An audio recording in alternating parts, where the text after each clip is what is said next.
freue mich riesig, in ein spannendes, wie auch sehr herausforderndes Thema einzutauchen. Und zwar, wieso lässt ein guter Gott Leid zu? Ich bete zum Beginn. Himmlischer Vater, vielen Dank, dass du da bist. Und es gibt keinen besseren Ort, als zu deinen Füßen zu sitzen. Du siehst die Frage, die so präsent ist in dieser Welt. Ich bitte, dass du uns heute ein bisschen mehr Erkenntnis schenkst und gleichzeitig auch uns tröstest, so wie wir es brauchen. Amen. Ja, wer von euch liest regelmäßig News? Doch, einige. Es spielt eigentlich gar keine Rolle, an welchem Tag du Zeitung aufschlägst. An jedem Tag finden wir irgendwo eine Nachricht von Krieg oder von einem Gewaltverbrechen oder von irgendwelchen Ungerechtigkeiten auf dieser Welt. Man muss sich manchmal beinahe so ein bisschen schützen, dass man nicht zu viel davon mitbekommt, weil es einem einfach runterzieht. Das Leid ist aber nicht einfach nur in den Zeitungen, sondern es ist allgegenwärtig. In diesen 1,5 Stunden, wo wir hier miteinander zusammen sind, sterben 1200 Menschen an Krebs.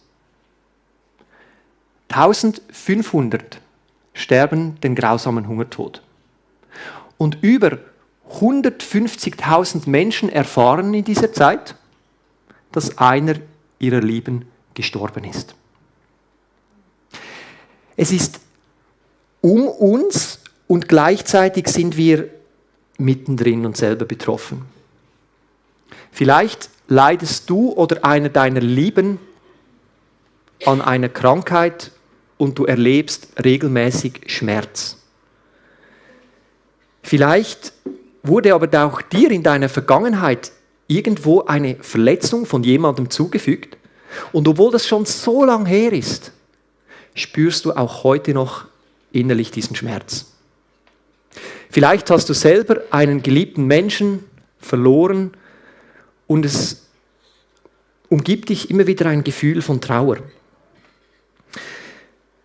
In meiner alten Kirche, wo ich selber Teilnehmer war, damals noch, da gab es so ein junges Ehepaar. Die hatten 2 kleine Kinder. Der Mann wurde von einem anderen eingeladen, im Bau mitzuhelfen. Und als er beim Bau war, brach ein Balken und fiel dem jungen Mann auf den Kopf, ein offener Schädelbruch, er starb. Zurück blieb die junge Mutter mit den 2 Kindern. Oder ein anderes Beispiel, da war ein Vater, der hatte 4 Kinder, mit 40 Jahren Diagnose Krebs, 1 Jahr später war er tot. 4 Kinder blieben zurück. Und da stellt sich einem die Frage, warum? Warum, Gott? Du bist doch gut.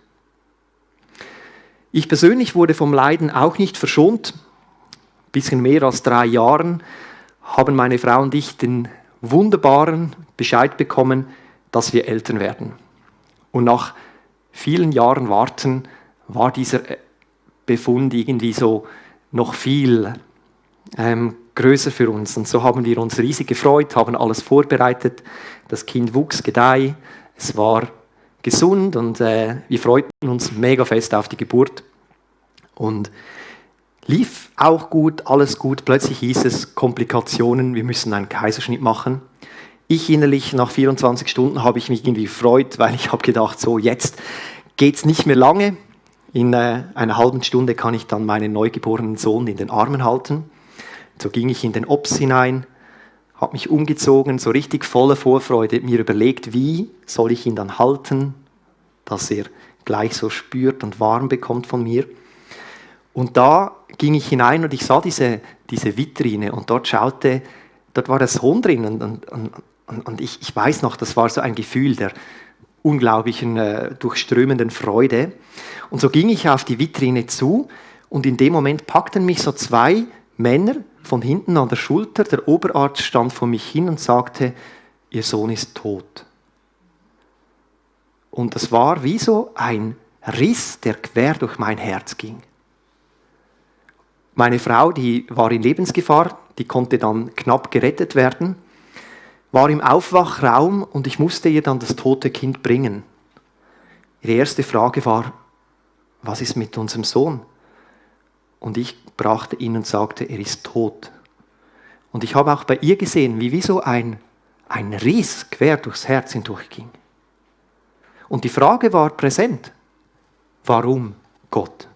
Und auch heute, nach 3 Jahren, spüren wir immer noch etwas von diesem Riss. Warum lässt ein guter Gott Leid zu? Und ich möchte die Frage angehen mit euch zusammen, indem wir zuerst ein bisschen Kopfarbeit machen und ich hoffe, ihr seid da voll dabei. Der Erste, der sich mit dieser Frage beschäftigt hat, das war der griechische Philosoph, oder der Erste, der es verschriftlicht hat, wo man weiß zumindest, war der griechische Philosoph Epikur.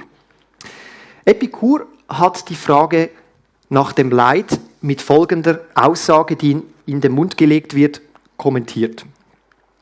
Wenn Gott gut ist, dann ist er nicht allmächtig. Wenn er allmächtig ist, dann ist er nicht gut. Das ist pointiert. Mit anderen Worten, in Anbetracht des Leids auf dieser Welt gibt es 2 Möglichkeiten. Die erste ist, Gott ist gut, aber er ist nicht allmächtig, weil sonst würde er ja etwas dagegen machen, wenn er gut wäre.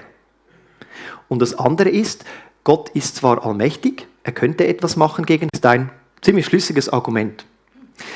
Dieses Argument, also schlüssig sage ich jetzt mal in den Augen vieler, dieses Argument ist so schlüssig in den Augen vieler, dass es heute noch oft verwendet wird von vielen Denkern und man hört es ja auch, wenn man mit den Menschen über den Glauben spricht, dann heißt es ja, angetracht des Bösen auf der Welt kann ich nicht an Gott glauben.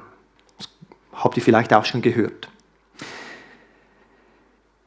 Der deutsche Schriftsteller Georg Büchner hat in seinem Drama Dantons Tod die Frage nach dem Leid als den Fels des Atheismus bezeichnet. Also, das ist der Grund, warum viele Menschen nicht an Gott glauben. Ich denke, das ist auch heute noch ein Grund, warum wirklich Menschen nicht an den christlichen Gott glauben wollen. Jetzt ist das, was ich ausgeführt habe, menschlich gesehen sehr nachvollziehbar. Aber wenn man jetzt dem intellektuell auf den Grund geht, dann spricht die Frage des Leids nicht gegen einen christlichen Gott, sondern für einen christlichen Gott. Eine steile These. Lass mich erklären, warum das so ist. Und zwar geht das atheistische Weltbild davon aus, dass diese Welt völlig per Zufall entstanden ist. Muss ich das so vorstellen, dass am Anfang, vor vielen Jahren, irgendwo eine Ursuppe war, dort hat sich zufälligerweise ein Einzeller entwickelt, der hat sich weiterentwickelt, dann kam ein Fisch, der ging an Land und dann Aff, Mensch, so in der Kürze. Dieses Prinzip, wie die Natur funktioniert, gemäß denjenigen, die das vertreten, funktioniert nach dem Prinzip Survival of the Fittest. Das bedeutet, der Schwache geht zugrunde und der Starke überlebt. Netter formuliert natürliche Selektion. Das würde heißen, in Bezug auf die Tierwelt, dass schwache Tiere verhungern oder aufgefressen werden. Es würde bedeuten, dass Pflanzen verdorren, Arten aussterben. Auf den Mensch übertragen bedeutet das nichts anderes als Säuglinge, Kinder, kranke, alte Menschen sterben. Säuglinge verhungern.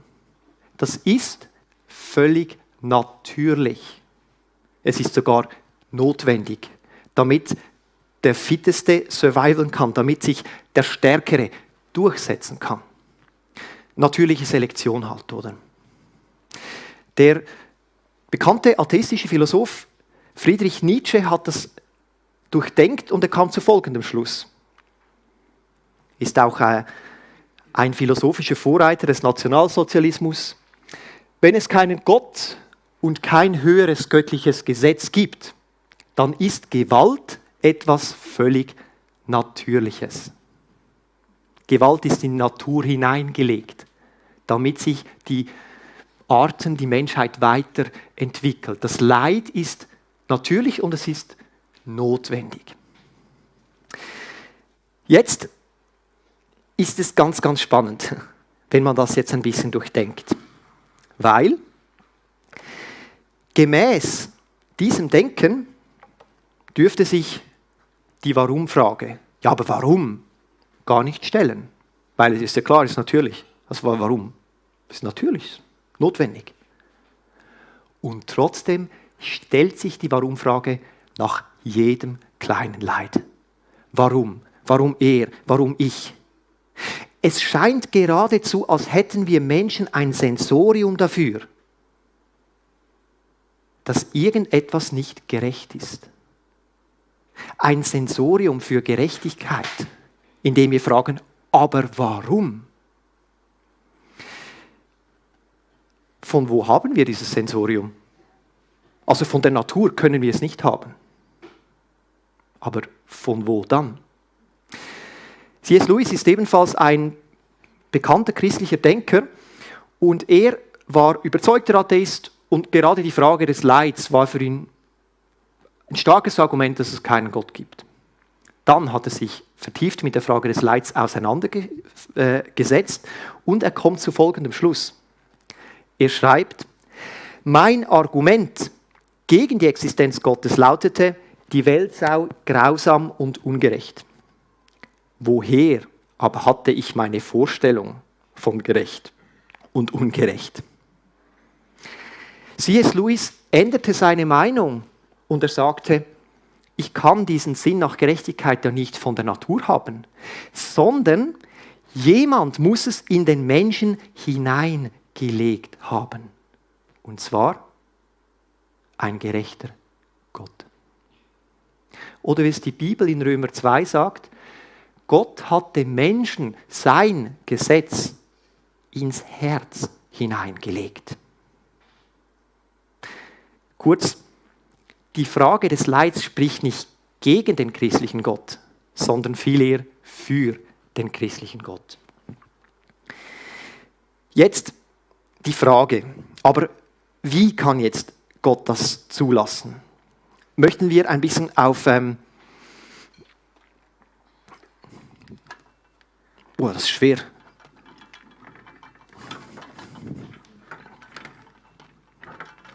Man merkt, dass ich Pastor bin und nicht auf dem Bau arbeite sonst. Warum? Ich möchte euch mitnehmen an den Anfang, weil auf den ersten Seiten der Bibel lesen wir, wie ein Gott, dreieinig in sich,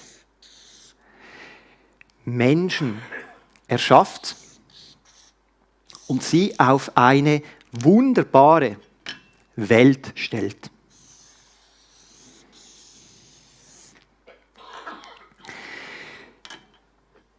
Wenn wir im ersten Kapitel der Bibel, 31. Vers lesen, dort steht, Gott sprach, nachdem er alles gesehen hat, was er geschaffen hat, es war sehr gut. Das bedeutet, alles auf der Welt war perfekt. Es gab am Anfang kein Leid, kein Schmerz, keine Ungerechtigkeit und auch keinen Tod. Es war perfekt.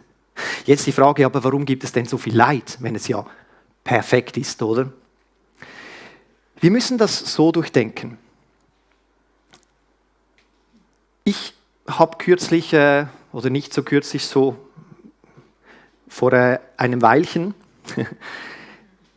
irgendwie gedacht, ich könnte so eine bessere Beziehung mit meinem Laptop aufbauen. Vielleicht habt ihr das auch schon gedacht. Und dann habe ich ihn so programmiert, dass immer, wenn ich ihn auftue, er mir sagt, dass er mich liebt.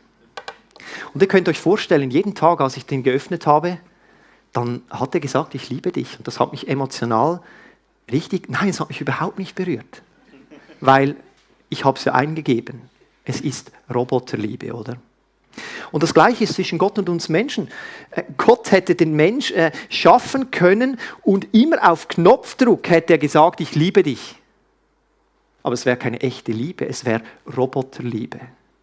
Das bedeutet, wenn Gott eine echte Beziehung mit den Menschen will, und das ist das, warum er den Menschen gemacht hat, gemäß 1. Korinther 1, Vers 9, zur Beziehung seid ihr berufen, musste er dem Menschen die Möglichkeit geben, Gott auch abzulehnen. Mit anderen Worten, er musste ihm den freien Willen geben. Und so haben wir Menschen heute den freien Willen. Und das ist absolut genial. Ich bin Fan vom freien Willen. Weil wir einen freien Willen haben, ist echte Liebe auf dieser Welt möglich. Zwischen Mensch und Gott, aber auch untereinander. Weil wir uns entscheiden können, die Person zu lieben und wir nicht automatisch alle lieben, gibt es echte Liebe. Das ist wunderbar. Aber nicht nur echte Liebe ist möglich durch den freien Willen, sondern die besten Dinge. Mitgefühl, Barmherzigkeit, Tapferkeit, Großzügigkeit, Anteilnahme, Treue. Alles nur möglich, weil wir einen freien Willen haben. Und ich bin Gott so dankbar dafür.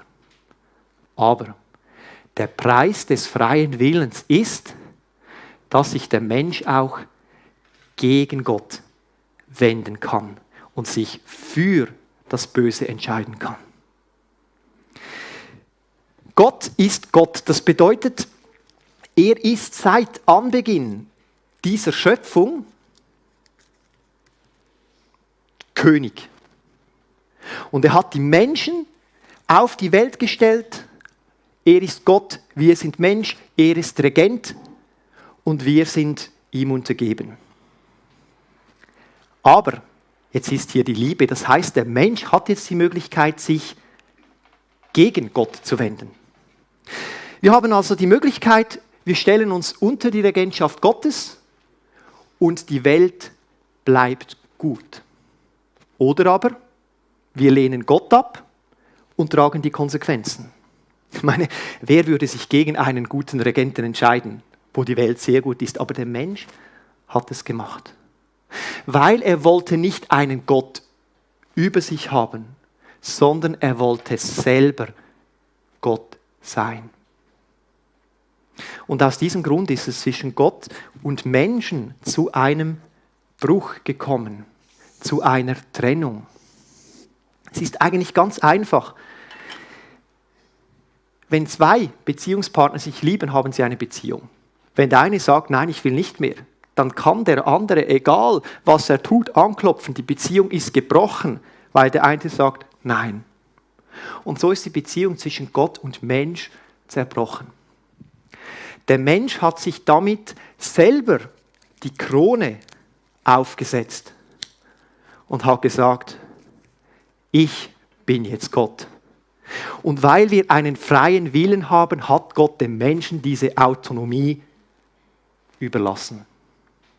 Jetzt ist natürlich die Frage, ja, wie hat der Mensch seine Regentschaft auf der Welt ausgeführt? Wie hat sich die Welt unter ihm entwickelt? Die Welt ist zu einem Ort geworden, wo große Ungerechtigkeit vorherrscht.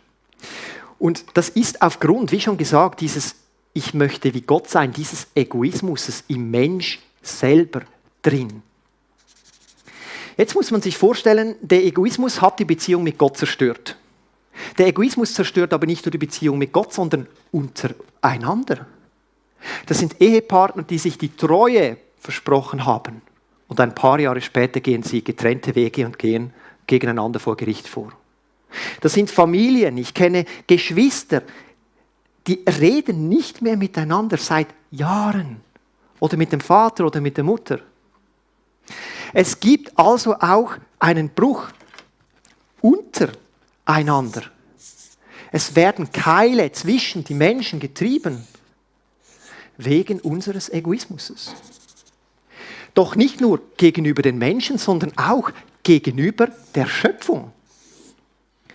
Ich liebe Natur und ich leide, wie wir die Natur zerstören. Aufgrund ein bisschen Profit zerstören wir, man sagt, die grüne Lunge unseres Planeten. Der Regenwald wird abgeholzt, was es noch gibt. Macht Luft, damit wir atmen können, egal. Profit, weg. Flüsse werden vergiftet. Wir brauchen Wasser. Nein, Profit, weg.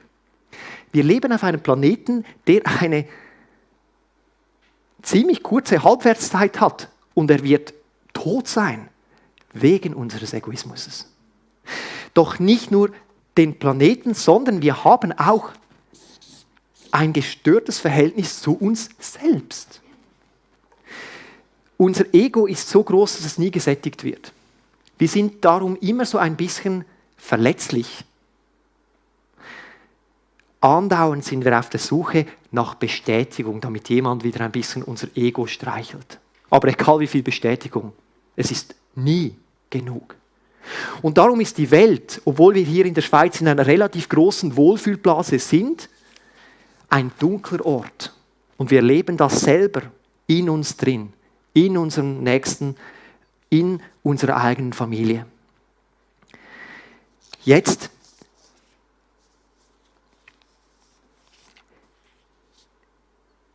sehen wir aufgrund dessen, der Grund, weshalb die Welt ein Ort ist voller Leid, ist nicht einfach Gott, der hier Leid verursacht, sondern es ist zuallererst der Mensch. Es ist nicht ein Gott, der, ich sag mal, die Menschen plagt, sondern wir Menschen plagen uns selbst. Nur der Mensch ist fähig, Fabriken zu bauen, um ganze Bevölkerungsgruppen auszuradieren. Und dann begegnet man plötzlich Schlagzeilen, wo man erschrickt. Aufgedeckt: über 60.000 Kinder von pädophilen UNO-Mitarbeitern vergewaltigt. Medien schweigen. Und du denkst dir, warte schnell, diese UNO-Mitarbeiter, die müssen ja den Menschen helfen. Na, nicht alle, die nutzen das Leid und die Verletzlichkeit der Kinder aus. Und versteht ihr, da wird man wütend.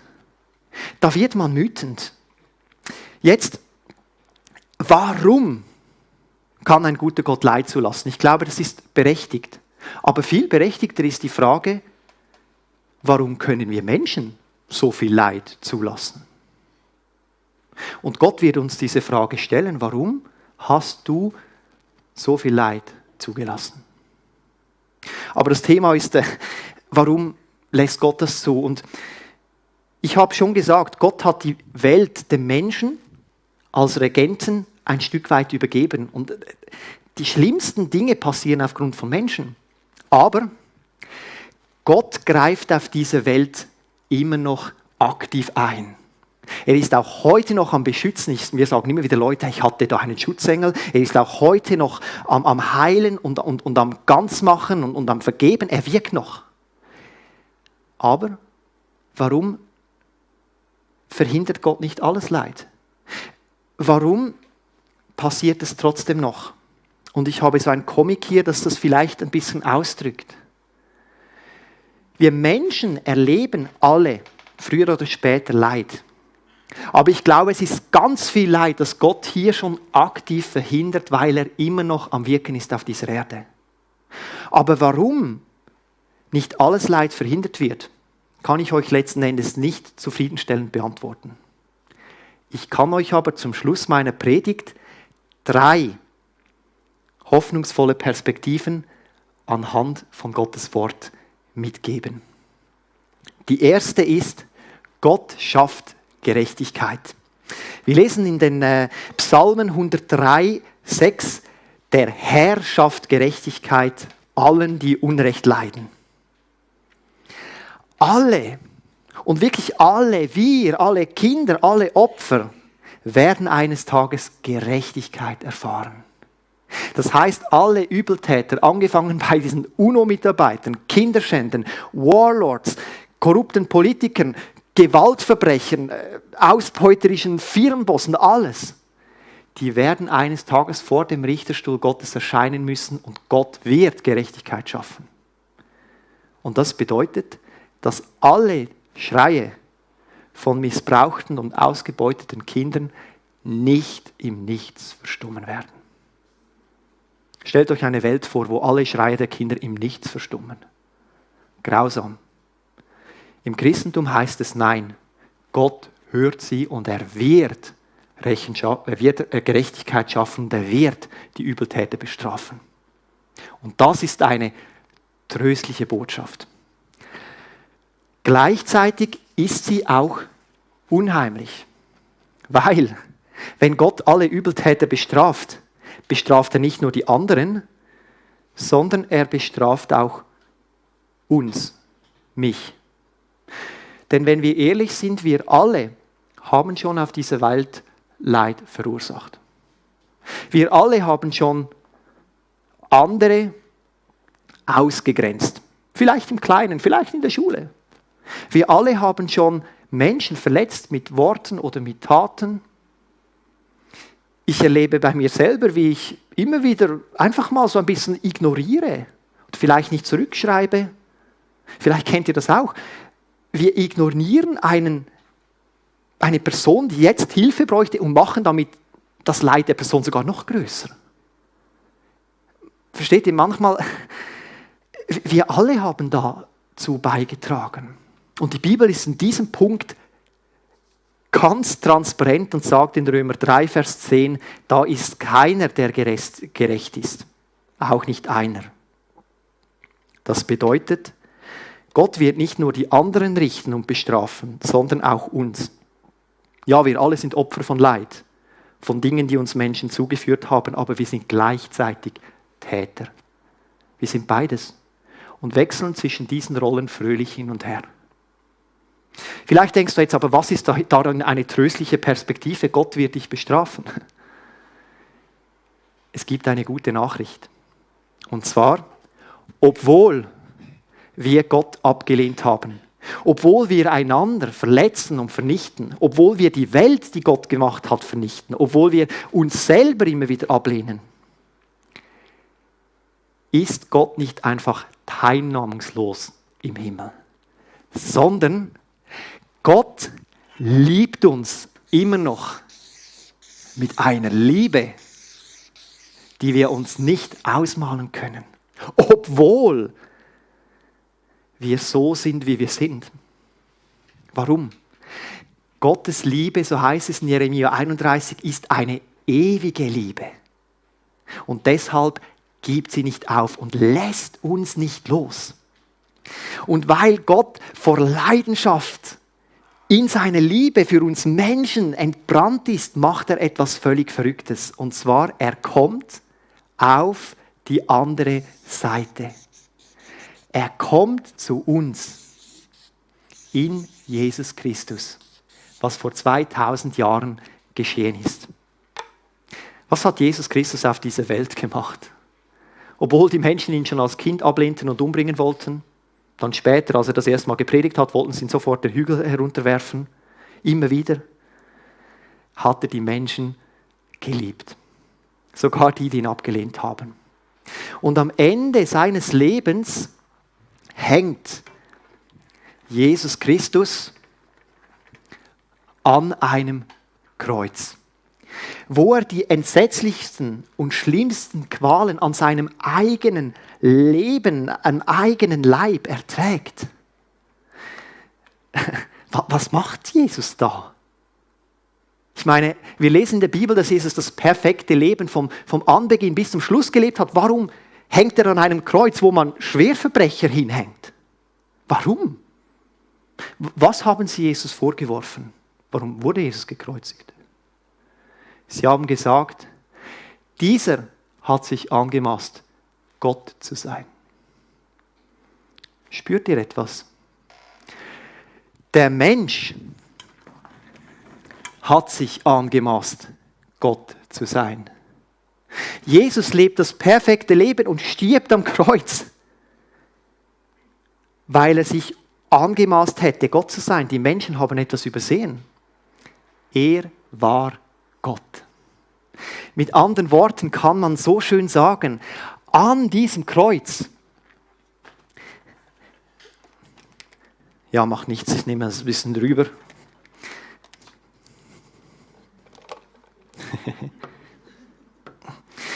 An diesem Kreuz nimmt Jesus Christus unseren Platz ein. Er stirbt als einer, der sich angemaßt hat, Gott zu sein, und stirbt als ein Verbrecher, obwohl er nichts gemacht hat. Das wäre der Ort, wo wir hängen müssten. Doch es hängt ein anderer dort. Sein Name ist Jesus Christus. Seine Arme sind schmerzverzehrt ausgebreitet. Aus lauter Liebe für uns. Und so lesen wir in Jesaja 65. Gott sagt, ich strecke meine Hände aus den ganzen Tag nach einem ungehorsamen Volk, das nach seinen eigenen Gedanken wandelt, auf einem Weg, der nicht gut ist. Das ist Jesus. Wie können wir annehmen, was Jesus Christus für uns gemacht hat? Es gibt einen einfachen Weg. Wir müssen unsere Krone wieder abziehen und sie dem übergeben, der sie hat. Gott selbst. Und wir ziehen unsere Krone ab, indem wir auf unsere Knie gehen,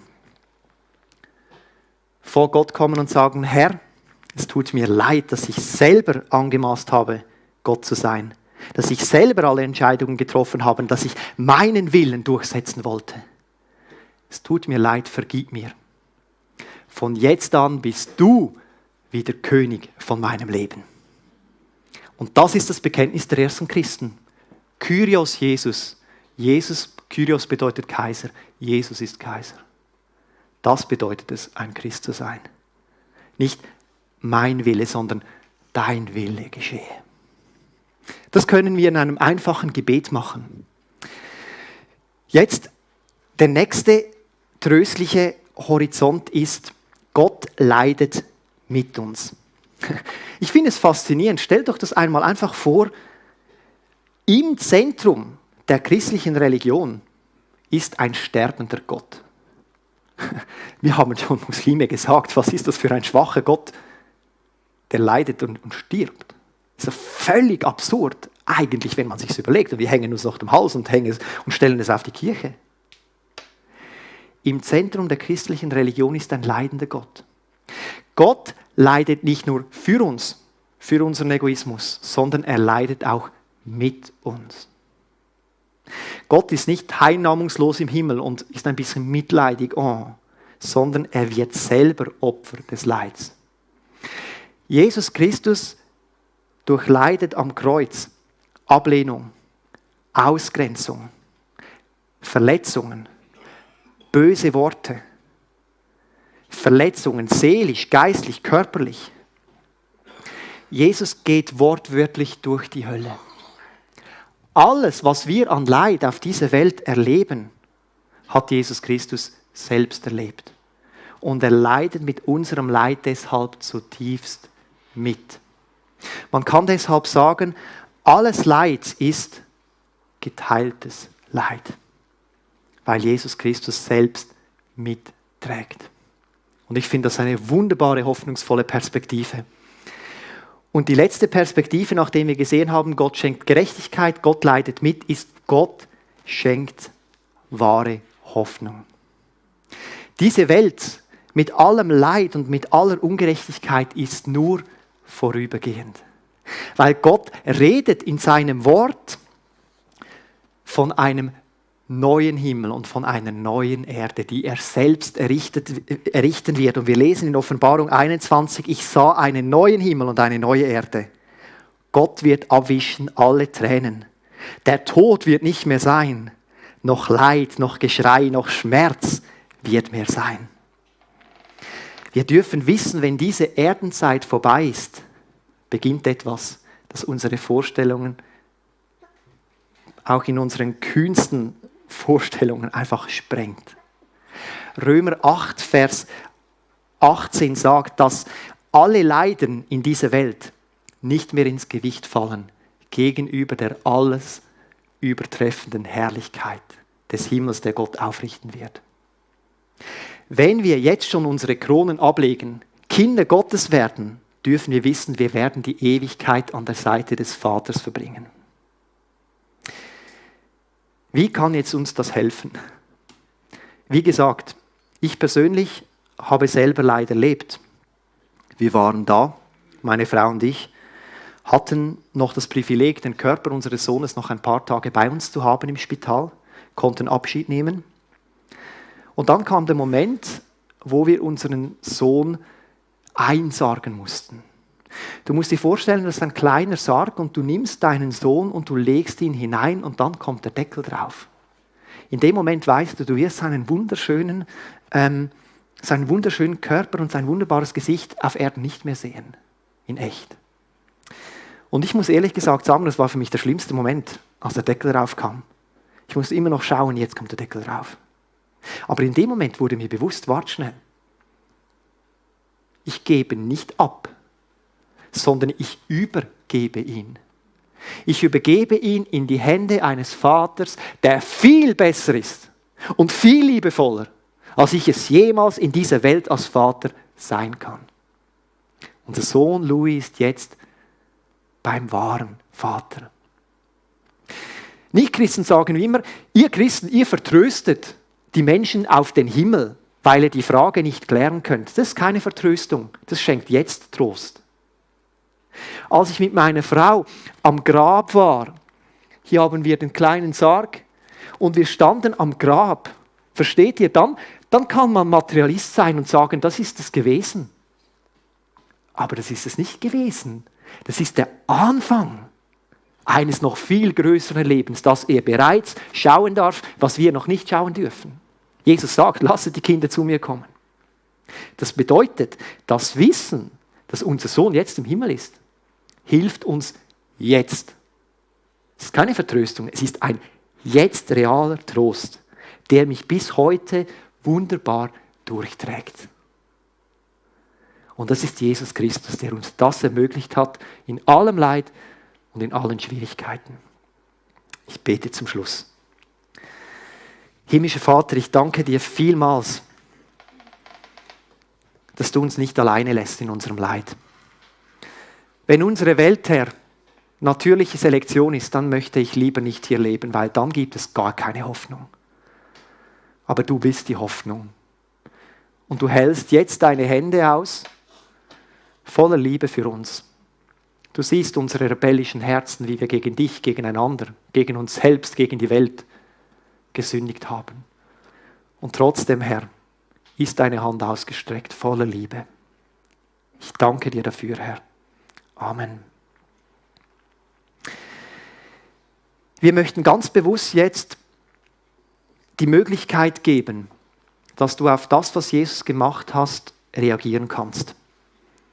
Wenn du persönlich noch nie eine persönliche Entscheidung für Jesus getroffen hast, kannst du das heute treffen. Und du kannst heute deine Krone ausziehen und sie dem übergeben, dem sie gehört.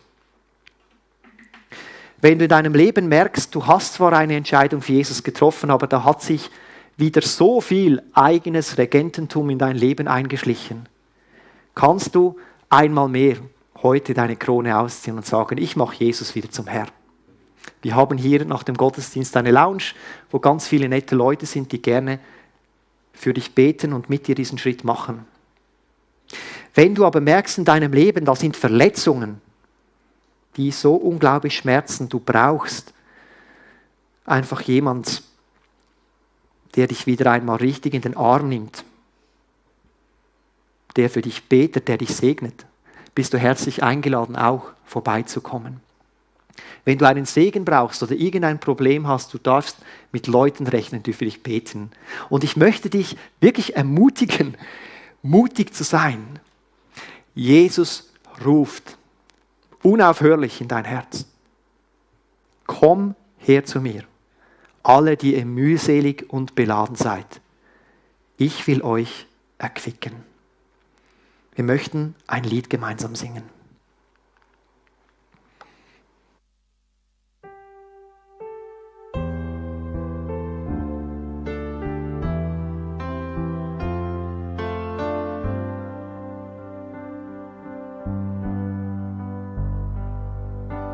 Jesus.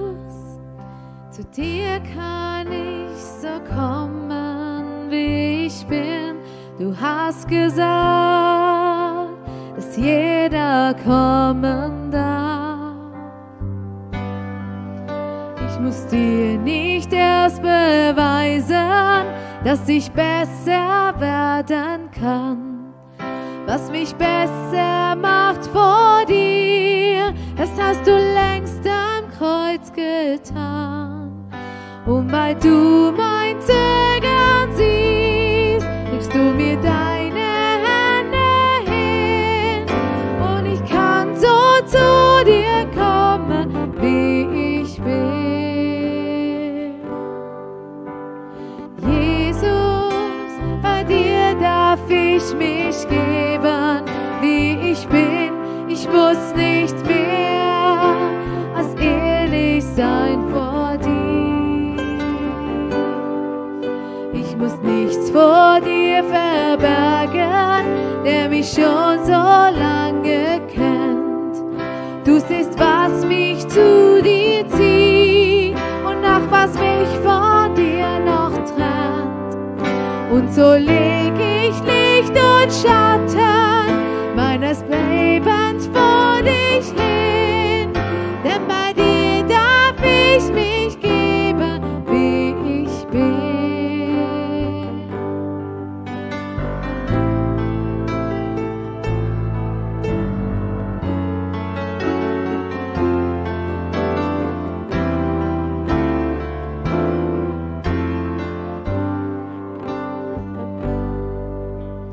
Jesus, bei dir muss ich nicht bleiben, wie ich bin. Nimm fort, was mich und andere zerstört. Einen Menschen willst du aus mir machen, wie er dir gefällt, der ein Brief von deiner Hand ist, voller Liebe für die Welt. Du hast schon seit langer Zeit mit mir das Beste nur im Sinn. Darum muss ich nicht so bleiben, wie ich bin. Du hast schon seit langer Zeit mit mir das Beste nur im Sinn. Darum muss ich nicht so bleiben, wie ich bin. Jesus, zu dir kann ich so kommen, wie ich bin.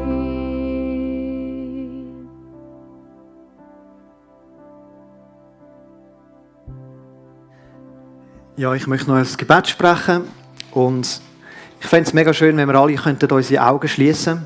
Wir möchten einfach noch einmal vor dem Jesus auf die Knie gehen innerlich. Und wenn du willst, kannst du einfach das Gebet mitsprechen, um so einfach heute neu festzumachen, wer wirklich König ist. Himmlischer Vater, es tut mir leid, dass ich meine Krone selber trage. Du bist König, nicht ich. Ich möchte meine Krone neu ablegen. Ich möchte den krönen, der wirklich König ist. Vergib du mir, Jesus Christus, meinen Egoismus. Vergib mir mein besser wissen wollen als du. Danke, dass du mir vergeben hast. Füll du mich jetzt neu aus mit dem Heiligen Geist. Du bist mein König. Amen. Wir möchten einfach jetzt noch 2 Lieder singen und ganz bewusst dem König Lob zusprechen. Dem wahren König.